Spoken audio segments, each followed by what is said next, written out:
Hello everyone, it's Andy's free guitar chart videos here for I guess it's June 17th.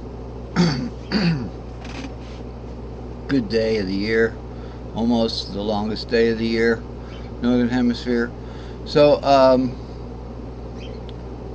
we're going to be studying 3 charts today. I'm really just going to introduce the cello chart, which we'll just take a quick look over there.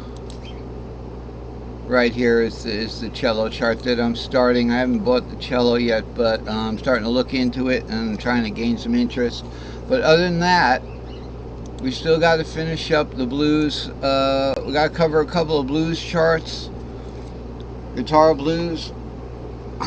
Now, one way I've found is the best way to tune up is to sit in front of a piano and just do like major than a minor chord.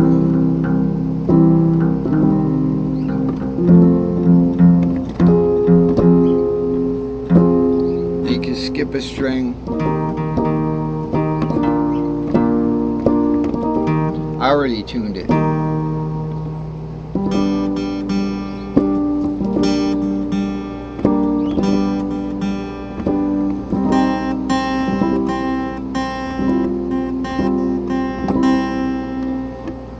So I already tuned it. I don't want to mess with it. So my guitar is down tuned, so this is my C. Here's your E. Way up here. For those of you detuned, it would be here. Down detuned.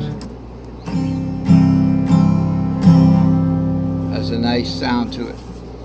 So let's get rolling. We're going to cover this chart today. Whoa. My guitar just knocked over my water, but luckily I always screw those tops on. 372 root diatonic blues scales, long and short, plus pent short blues, pentatonic scales, short blues. So this was the midnight brainstorm chart. Let's get a gander at the blackboard. This was actually loose leaf, but I turned it into like a blackboard so it'd be fun to look at. I really just had to nail down those blues scales. What were they? And I came up with, if we start on the 5, so in the key of C, 5 would be G. My G is here. Okay, so your E is here. My G is here. So it would be like 5, 6, 7 flat, 7. Okay, then root. My C is here, so in the key of C that would be root. Okay, and then 2, 3 flat, 3. Alright, then we're going up to 4. My F is here. 4, G flat, G, and 6 there. Now we can do a flat over here now. Instead of our normal build, which is a 7 root 2, we could just go up square and throw the B flat in on top of it like that. Now we're going to put another B flat, but this one's going to have to be warped up, so it's actually going to be another flat. It's going to be an E flat, and then back up to 5 where we started. Okay, root 2, 5, 6, flatted 7. Okay, hang on. Okay, my bad there. So from the 5th string where we're going to be warping up, we start with our flatted 3, flat 3, 4, 4, flatted 5, 5. Now I just wrote the 5 and the root in here for completeness, but we're going to go over to the G string shape, 6B7 root there. Okay, where we're going to start 6, flat B7, 7, and root. And we're not going to get up to this one. Remember, every build is missing, every long build is in a 6 string with 7 string shapes is missing one of the string shape members, and that would just follow on top of there on the same string. You can do a same string on that. Now I'm going slow so we don't make any mistakes. The normal build, I can play it without the blues notes easily.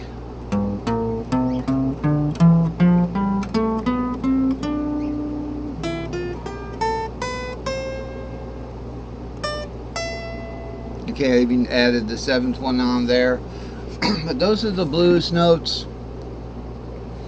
So this is what this chart's about. And it asks the question, what blues notes would we play on the pentatonic? Well, let's first look at what blues notes we would play on a straight blues scale. Let me explain. I always learn the blues as a blues scale. What's a blues scale? Okay, this is a blues scale. Just like that. Flat the 3rd, flat the 5th, flat the 7th. You can do the third natural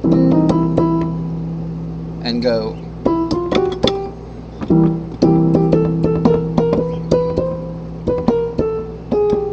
Yeah, I even hit the flatted 6th. So you're really, in the piano, you're really dealing with the black notes, you know, are the accidentals, are the blues notes, and this is what we always learn. However, once you get to the 4th in a blues progression, say we're doing C here, and you get to the A-shaped F, and we'll take it to the A-shape G. For those of you who just want to play this open string in E, it would be E, A, B. Alright, now you want to do 7th chords.